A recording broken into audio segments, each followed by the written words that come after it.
Hello sa inyo! Alam nyo, isa siguro sa mga pinakakinatakutan nating lahat, di ba? Yung gastos sa kalusugan. Magkano kaya aabutin pag na-ospital? Paano kung biglang magkasakit ng malubha? Well, ngayon, tatalakayin natin ang isang bagong agenda na ang layunin ay baguhin ang lahat ng yan. Pero paano kung sabihin ko sa inyo, posible kayang makonfine ka sa ospital, tapos paglabas mo, wala kang babayaran? As in, ni isang kusing? Mukhang suntok sa buwan, di ba?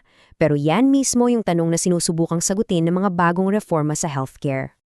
At eto na nga, ito yung napakalaking pangako mula sa Administrasyong Marcos Jr.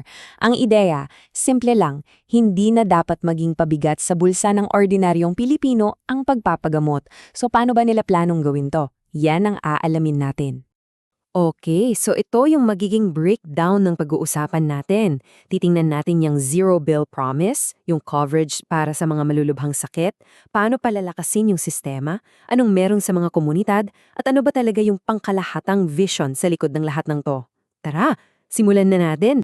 Okay, first up, unahin natin yung pinaka-highlight ng lahat, yung zero bill promise. Ito raw yung magiging pundasyon ng buong reforma, yung pinakasolusyon sa problema ng out-of-pocket na bayarin sa ospital. So ano ba tong zero balance billing, or ZBB? Ang simple lang ng konsepto, no? Ito yung policy na sinisiguro na yung mga pasyente na nasa basic or public ward sa mga ospital ng gobyerno, wala talagang babayaran paglabas nila. Zero, wala. Okay, so paano to gumagana in real life? Parang magic ba to? Hindi, may proseso yan. Step 1, syempre, yung bill mo, babawasan mo na ng PhilHealth coverage mo. Okay? Tapos, kung may natira pa, at kadalasan meron, di ba?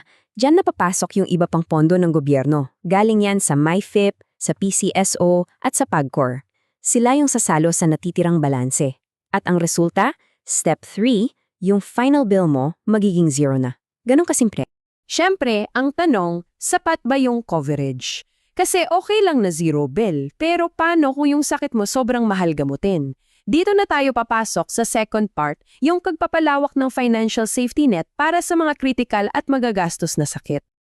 At eto, tingnan nyo to, grabe yung tinaas ng mga benepisyo. Halimbawa, yung kidney transplant.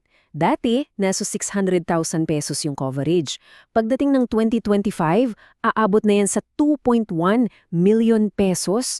Sobrang laking bagay niyan, di ba?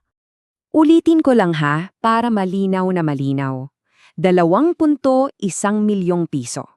Yan yung bagong coverage ng PhilHealth para sa isang kidney transplant. Alam nyo, yung ganitong pagbabago, ito yung talagang pwedeng magligtas ng buhay ng hindi nilulubog sa utang ang buong pamilya. At hindi lang yan para sa mga major operations, no? Tinaasan din yung coverage para sa mga mas karaniwang sakit na pwedeng maging seryoso. Tulad ng severe dengue, aabot na sa 47,000 pesos. Yung bronchial asthma hanggang 22,488 pesos. At ito, napaka-importante. Kasama na ngayon sa primary care yung screening para sa cancer, tulad ng mammograms at colonoscopies, kasi alam naman natin pag maaga na-detect, mas malaki ang chance. Okay, so maganda yung benefits para sa pasyente, pero para gumana yan, kailangan yung mga ospital mismo healthy rin, di ba? Financially speaking. Dito na papasok yung ikatlong bahagi, paano pinapalakas yung mismong sistema ng kalusugan. Ito, isang pagbabago na parang ang simple pero napakalaki ng epekto. Dati kasi, yung mga ospital, 60 days lang ang palugit para i-file yung claims nila sa PhilHealth. Minsan, di umaabot, di ba? So, yung claim, denied. Ngayon, ginawa na yan 120 days. Mas mahaba na.